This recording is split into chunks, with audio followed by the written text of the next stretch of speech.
Hello and welcome to the 2022 Peak of Excellence Virtual Award Fair. I'm your host, Matt Glob, Director of Quality and Data Analytics. Today we have a summit project presentation called Reducing 30-Day and 7-Day Readmissions in the Inpatient Behavioral Health Unit. And presenting for you today is Janine Meads. Janine, please go ahead. Hi, thank you, Matt. I'm going to jump right in here and I'm going to start by talking about a study that was completed in 2018 by the Agency for Healthcare Research and Quality, or AHRQ, which falls under the U.S. Department of Health and Human Services. And AHRQ identified the top 20 diagnoses with the highest number of 30-day readmissions or readmissions within 30 days. So just to give you an idea of the numbers of readmissions that we're looking at here, there were 3.8 million readmissions within 30 days nationwide in 2018.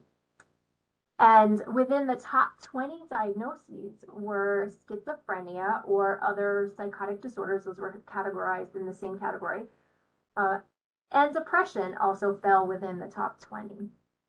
So important to note is that these were depression and the schizophrenia were not, they did not make the list of the top 20 diagnoses with the highest average cost for the readmissions. So seeing as that we are a psychiatric unit and we see these readmissions, we're part of these numbers, we focus our project on reducing 7-day and 30-day readmissions. So two things is we wanted to look at the key issues underlying our readmissions. And then two is identifying strategies that are most effective in keeping those at high risk of readmission functioning at home and in the community. We wanted to improve the health and well-being. We want to improve the health and well-being of our patients, keep them thriving at home in their communities, and reduce the cost of readmissions. So what we did is we used a readmission data analysis tool, which you can see briefly at the bottom of the chart. You can't really actually see it. So I'm going to get into the numbers a little bit more because I think the numbers are really interesting. There are numbers, and we're going to continue to work with these numbers going forward. We looked at 32 readmissions from January 2020 to June 23rd of 2022. Our readmission rate within 30 days was 6.7%, and within 7 days was 0.6%. We specifically looked at some trends or categories. The first one being the ages of those that were readmitted, the most of being 11 readmissions occurring for those between ages 50 and 60, and 10 readmissions for those between the ages of 61 and 65. And just as a reminder, for the Colby inpatient unit, we only accept people who are age 50 and above.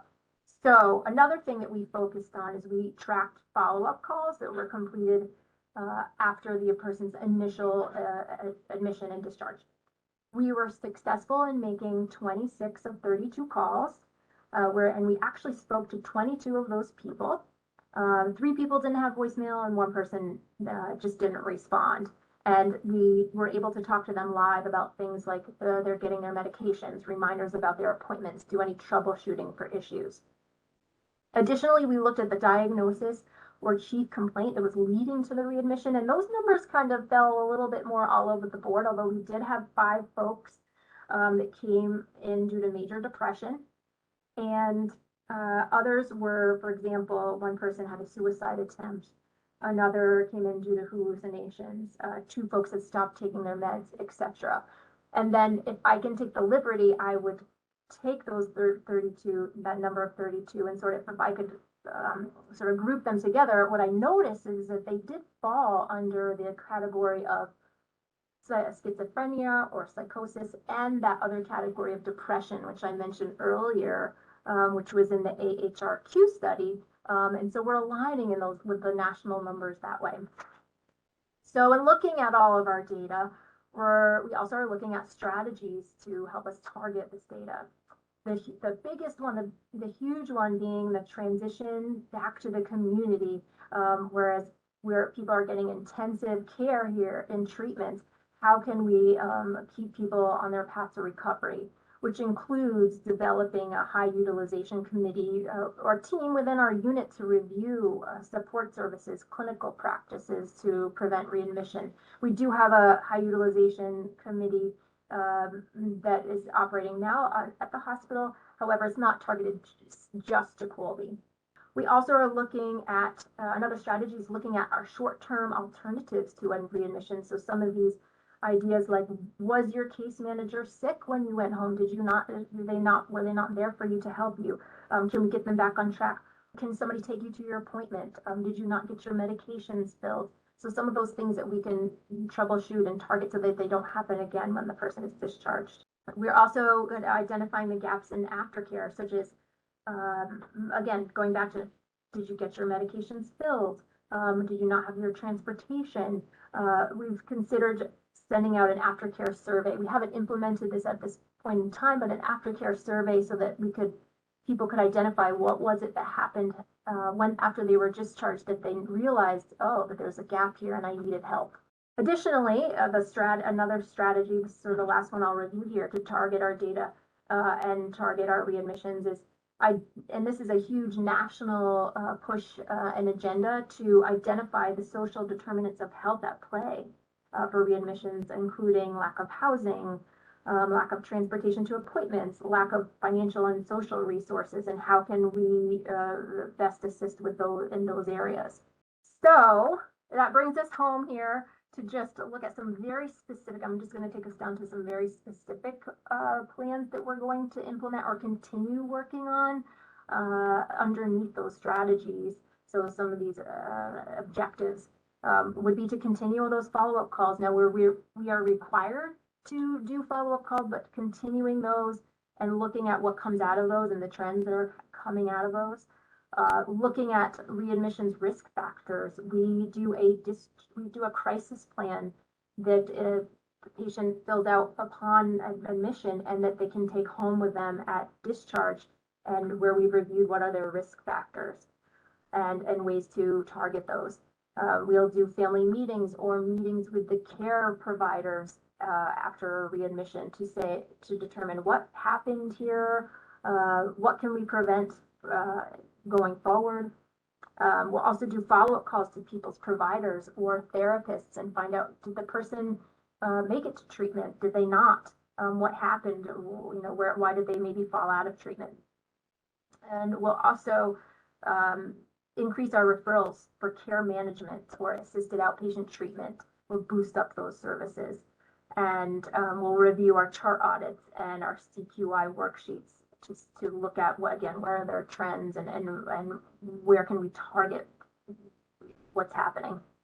So in conclusion, that brings us up to a multi-pronged approach here into how we're going to continue looking at these readmissions, and it's on everybody's radar at Colby. We're really focused on that, and in terms of, and ultimately what it comes down to is getting the person the services they need, the care that they need. And we also talk about communication, that more communication is better between all of the providers, family members, patient, outpatient teams, and saying things more than once so that we can all be on the same page. So that's in conclusion for our project, and I thank you all so much for listening, and we'll be continuing to work on this up here. If you have any questions, you can certainly contact the Colby unit. So thank you so much, Matt. No, thank you, Janine. I just had a question about this project. Now, what would be, in your opinion, the biggest challenge or the greatest barrier to success to reducing these readmissions?